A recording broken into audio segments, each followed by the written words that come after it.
بسم اللہ الرحمن الرحیم۔ شروع اللہ کے نام سے جو سب پہ مہربان ہے، بہت مہربان ہے۔ عورت کے دوپٹے کا عذاب، یہ حدیث آخر تک پڑھیے گا۔ ہمارے پیارے نبی حضرت محمد مصطفیٰ صلی اللہ علیہ وآلہ وسلم نے فرمایا، جب مجھے معراج پہ لے جایا گیا تو میں نے دیکھا کہ میری امت کی بہت سی عورتیں سخت عذاب میں مبتلا تھیں۔ ان کے سر کے بال جہنم کی دیواروں سے بندھے ہوئے تھے۔ یہ وہ عورتیں تھیں جو اپنے سر کے بال دوسرے مردوں سے نہیں چھپاتی تھیں۔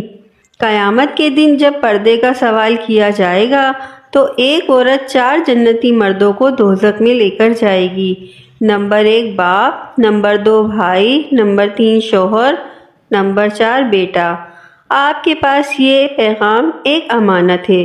ایصال ثواب کے لیے زیادہ سے زیادہ شیئر کیجیے اور درود پاک پڑھ کر ڈن لکھ دیجیے۔ جزاکم اللہ خیراً۔